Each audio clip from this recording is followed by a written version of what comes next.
Razaban for FightHype.com. With me, promoter Eddie Hearn. Eddie, last time I spoke to you was in New York, and a lot has happened since then. Obviously, it was your first show last week in Hull.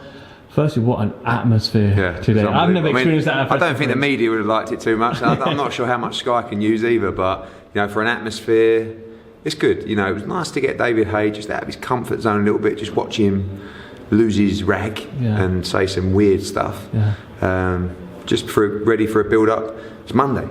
You know, tomorrow we have a little day off in terms of the build-up. Wednesday we have the open workouts, and then Thursday the final presser for the media only, a bit more reserved. And then Friday the weigh-in. So, you know, it's a great start to fight week. You were quite vocal yourself, actually. I know the crowd was shouting. Because I've never been cheered. You know, normally I felt a little bit, well, not too much, for Adam Morley and Shane McGuigan, because when I went to Belfast for the Quigg Frampton press conference, it was the same. Like, you go up and they're, who are you? Who are you? And like you go to speak and you can't because there's too much noise, and then it's very difficult, and it's good though.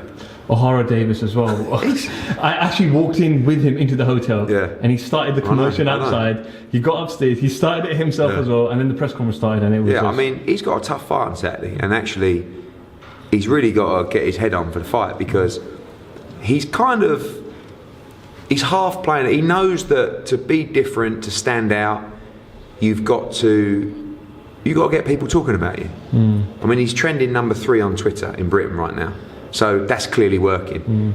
He's not everyone's cup of tea. I think that's the understatement of the year. But does it really matter? Like, he's not going to be a guy that's going to capture the imagination of a city who are going to come out and cheer. But he can fight, and he can really fight. But he's got a really tough fight in Derry Matthews, and let me tell you, Derry's up for it. I mean, you can't not be. And the support the people that Derry had tonight, he's an experienced campaigner, but O'Hara Davis can punch very, very hard. It's going to be a great fight, great fight. Going back to David Haye and Tony Bellew, it seemed like there's so much animosity. We were all expecting some sort of divider in between. Yeah, I was like, it's kind of bad for the sport, you know. It's like we all like a bit of WWE, and we know that hype sells, but whether people believe me or not, I'm a boxing purist. I've been around the sport for 30 years. So for me, that's wrong. From a marketing perspective, from a pay-per-view perspective, you know, the shots of the fence is great. I'm working on something for the weigh-in, more like a perspex wall, because a fence is a little bit barbaric, you know. So it wasn't that bad today. No, it's okay. I mean, they were a bit far away. Like you want, but they can't be in touching distance, because then it will go off and the fight will get cancelled. So, you know, people shout, "Let them get closer." We want to fight on Saturday. That's what we want. People have, you know, bought tickets. The pay-per-view is going to do huge numbers. So, you know, we've got to make sure there's a fight, and we can't let them get too close, because you saw David's reaction.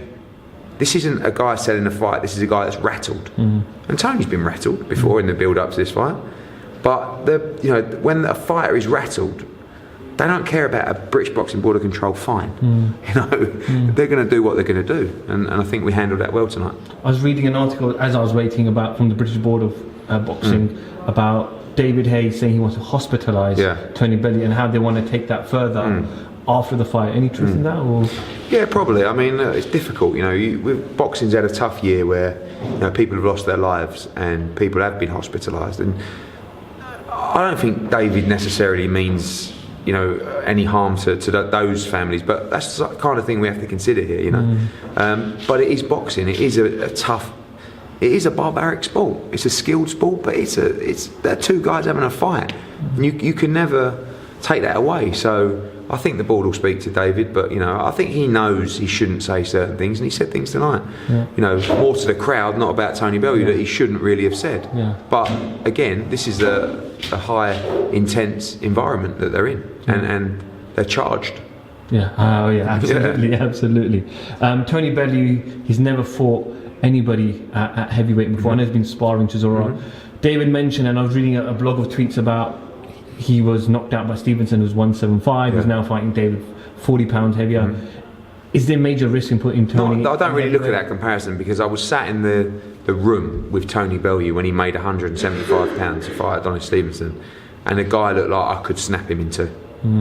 He was like a skeleton. So now he's up against a cruiserweight turned heavyweight, Haye looked not tiny, obviously, but up there on that stage, he has taken weight off for this fight deliberately because he wants to be fast. He doesn't want to be a big, bulky heavyweight. So really, I think there'll be 3 or 4 pounds between them in a way. So how is there really a difference? It's not. Yeah, the only difference is Haye's used to fighting bigger guys, and he's fighting someone that will be basically the same size as him. The weight means nothing. It's going to come down to skill, and I hope it comes down to a lot of heart. Because if it does, we're going to get the win. Because Bellew is, don't get me wrong, he's got bundles of skill. He's not as fast as Haye. Actually, I'm not sure about that.